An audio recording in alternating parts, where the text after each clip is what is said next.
So the death is coming to your friends and your family, man. Death is gonna come to your friends and your family.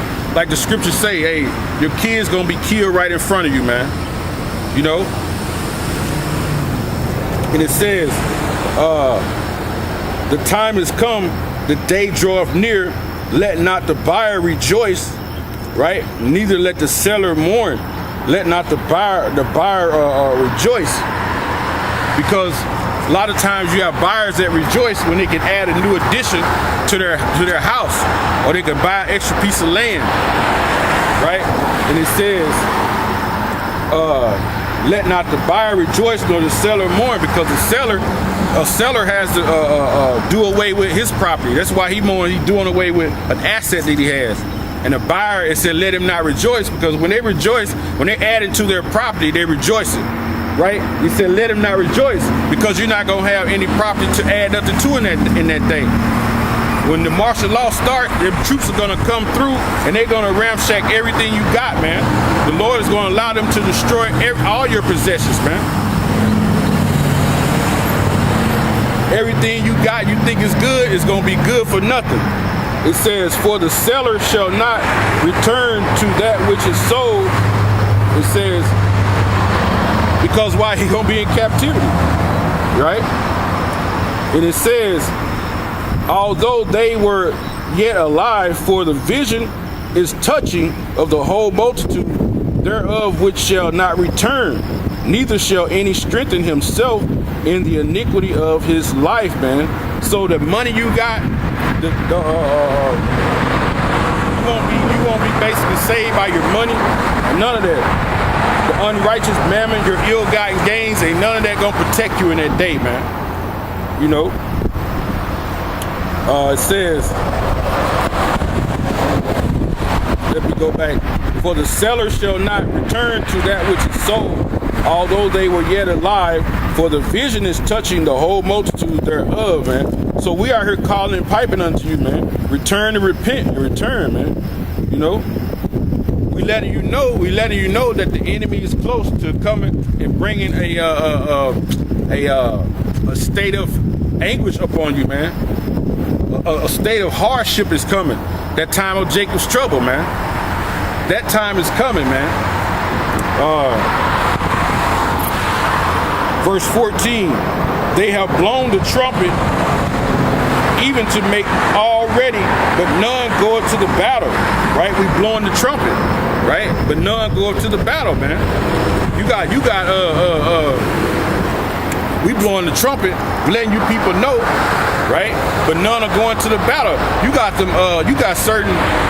these pastors, they not going to the battle, man, to the battlefield. You know, they're not coming out telling the people. You know what I mean? They're doing it for a filthy lucre's sake, man. They're not warning the people of the distressful times. They're not telling them the name. Therefore, they're not going to the battle, man. We're out here in the battle. These are the elements, man. This is the battle when you come out on the highways and byways. Because for one, you out here against all the elements. Two, you got Esau planning to come against us, man. He's planning to really come against the men of the Lord, man. You know? They planning it, man. They've been planning. That's why you have a program called Rex 84.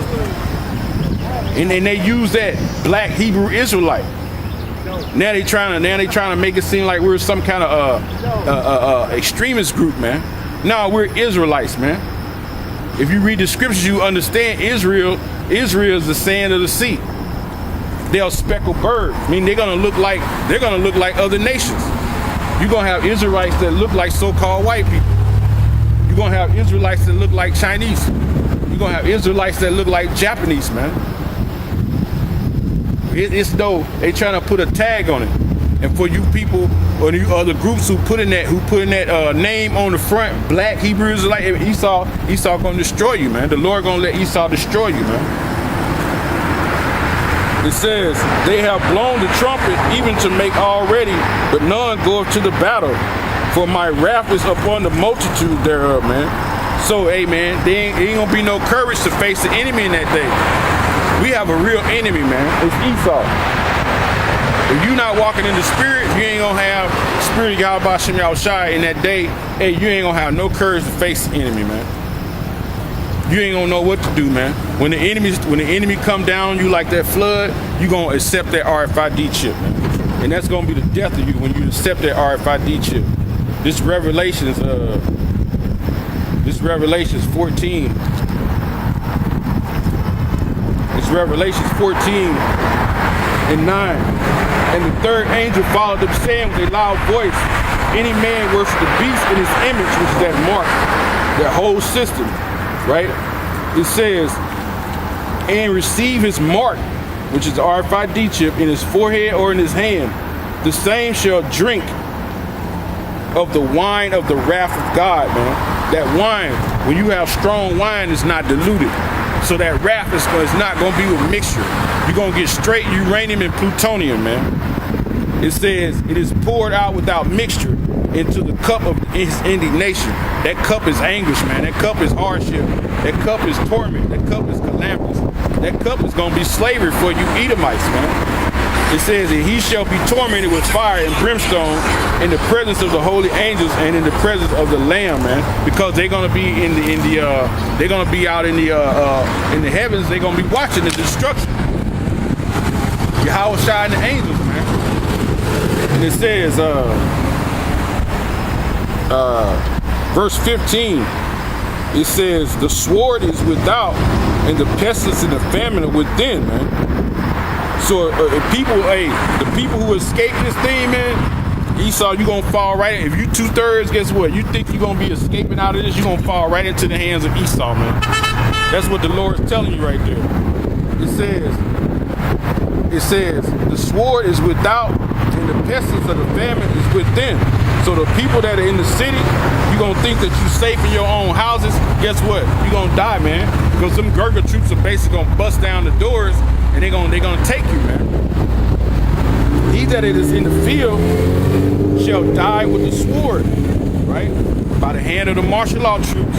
And he that is in the city, famine and pestilence shall devour him, right? So they're gonna die by the hands of the Lord, man. The Lord ain't made Esau his sword to bring hell on you jakes, man. It says, verse 16, man, but they that escape of them shall escape, and shall be on the mountain like doves of the valleys, and of them mourning every one his iniquities, man. So some gonna escape, some gonna escape the famine and the pestilence, and the sword. They're gonna flee to the mountains. They're gonna escape that basically sword of Esau. They might, well, the famine, when you get to the wilderness, a famine gonna hit you. But the one that's in the city, but it just said within. So some of you gonna escape out, right? But your life in the wilderness is gonna be miserable, man. It's gonna be uncomfortable, man. It says, and it shall be up on the mountains like doves in the valley, and all them mourning every one for his iniquity. So the cities is gonna be broken in that day, right? And broken, the city gonna be broken and taken in that day, man. You know, they gonna basically, a dove, what he does, he hides himself in the rocks from what? Birds of prey. And that's what you people gonna do. You're gonna flee to the mountains and try to hide yourself from Esau. He's gonna be that man of prey, man. You know, you're gonna try to hide yourself, man. But you're gonna find yourself in a worse condition being there, and a lot of you gonna give up. You're gonna take the chip. You know, death is the best option for you in that day, man. Let's see, verse 17. All hands shall be feeble, and all knees shall be weak as water. So ain't gonna be no strength, man. You're not gonna be able to defend yourself against the enemy in that day, because they're gonna come in like a flood. Why you think Esau has a gun law, right? If you have a felony, you can't own a gun. Esau planned that long time ago to take the guns off the streets, not allow everybody to be able to bear arms, which is the Second Amendment. You have the right to bear arms. So they really going against the Constitution. They make their own laws up. woe unto him that decree unrighteous decrees, and tell you that in Isaiah the 2nd chapter. And that's what Esau does, man. He planned this a long time ago for this time with martial law, the time of Jacob's trouble. You're not going to be able to defend yourself, man. They shall also girt themselves with sackcloth, and horror shall cover them, and shame shall be upon all faces, and baldness upon their heads. So you're going to mourn dread, right? You're going to be mourning, because dread going to be coming from your enemies, man. You're going to be in so much distress, man. Like I said, you're going to be pulling out your hair, everything. You're going to be eating your kids, you know. You're going to be trying to eat everybody else's kids. You're going to be eating anything, tire, rubber, leather, shit. You're going to be eating everything that's abominable, man. And it says, they shall cast their silver in the streets, and their gold shall be removed, because there ain't going to be no use for it. You know, you're going to be trying to flee. Ain't going to be no use for all your gold and silver in that day. You know, it tells you that in Proverbs. Let me get that in Proverbs.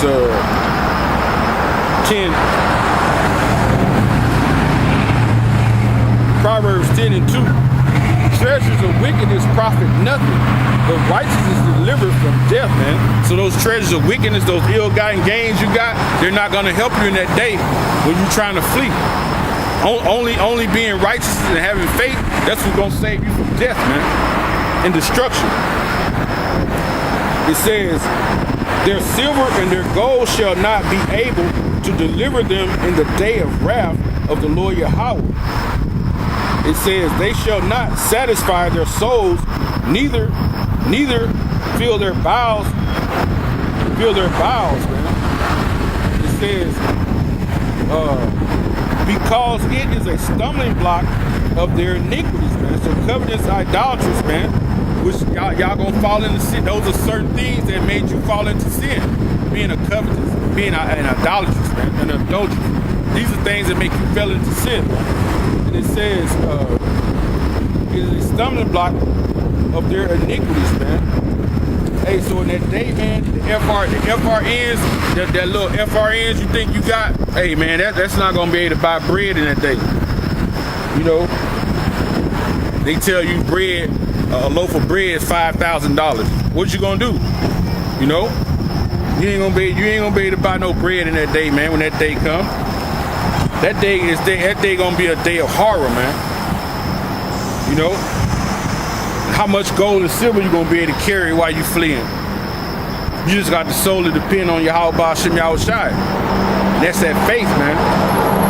You know, and that's what we constantly hark on. The brothers, we constantly tell each other, man, hey, keep your faith, man.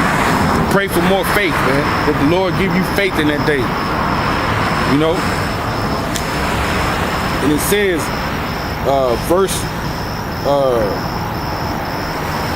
I'll skip to 22. My face will I turn also from them. So the Lord gonna deny you of his presence, man.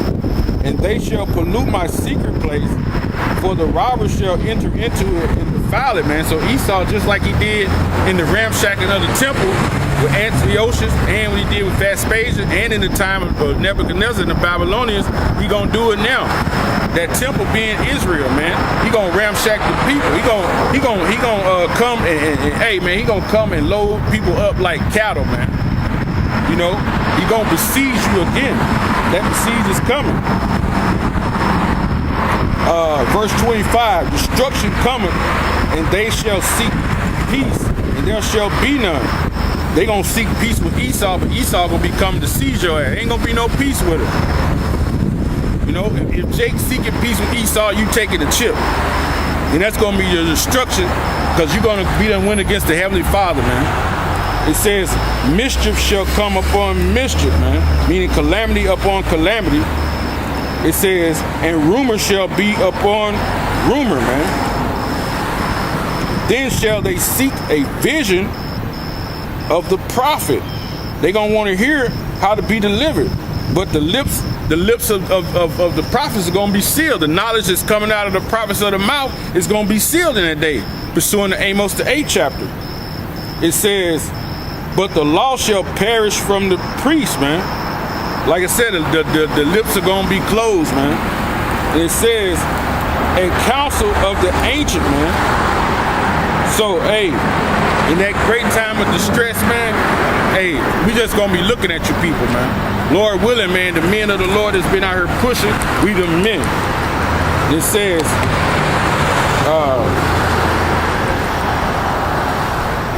the king shall mourn and the prince shall be clothed with desolation.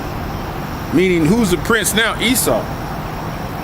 And the hands of the people of the land shall be trouble, man.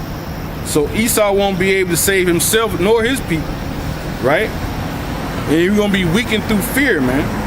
And it says, I will do unto them after their way according to their deserts will I judge them, and they shall know that I am the Lord Yahweh. So the Lord getting ready to take vengeance. The same measure that you meted to others, the Lord is getting ready to measure you the same way.